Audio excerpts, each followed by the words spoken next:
Um dos seus livros descreve aí um cenário bastante curioso que eu gostaria que você tocasse aqui agora, que você descreve como um dilúvio, né? Que a gente está vivendo uma espécie de dilúvio de informações e faz até uma comparação com o dilúvio de Noé, né?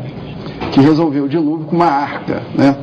Como que nós hoje poderemos resolver esse dilúvio? Você tem alguma dica assim fácil de usar para a gente enfrentar esse volume de informação et de ruído? Ouais. Oui, vous savez, c'est très angoissant la liberté, donc je comprends que vous soyez angoissé. Mais il faut absolument apprendre à vivre avec.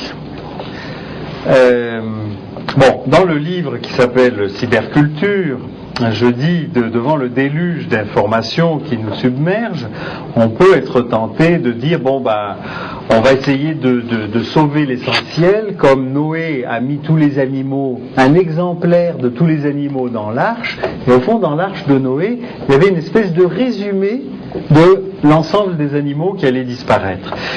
Et j'emploie cette image dans le livre pour dire qu'aujourd'hui, c'est impossible de faire un résumé de la totalité. Parce qu'on ne peut plus embrasser la totalité.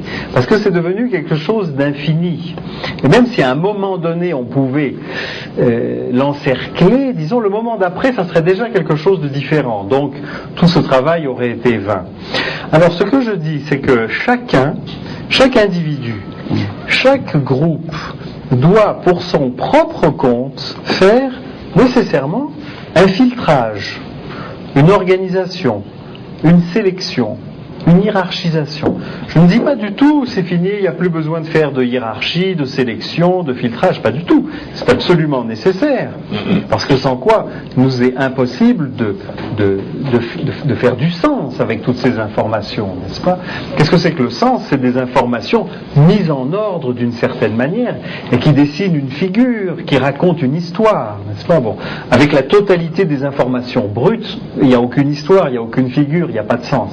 Mais nous devons prendre conscience de notre responsabilité dans la fabrication du sens. Ce n'est plus aux médias, ce n'est plus à la télévision, ce n'est plus aux journaux, ce n'est plus à l'université, ce n'est plus aux partis, ce n'est plus à l'État, ça n'est plus au bon Dieu, n'est-ce pas, de nous dire quelle est la signification des choses. C'est à nous de prendre la responsabilité de faire un choix et de dire c'est ça qui nous intéresse. Voilà la direction dans laquelle nous voulons aller.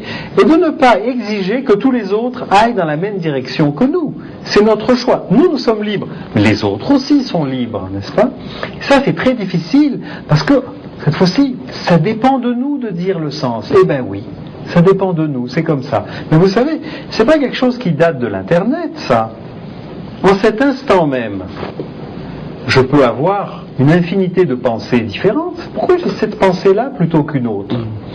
Je peux me concentrer sur votre œil et me dire, mais c'est extraordinaire, l'œil, la manière dont ça marche, la rétine, les capteurs photosensibles qu'il y a sur la rétine, comment ça marche dans son système nerveux, etc., etc. Et je peux penser à la vision, n'est-ce pas?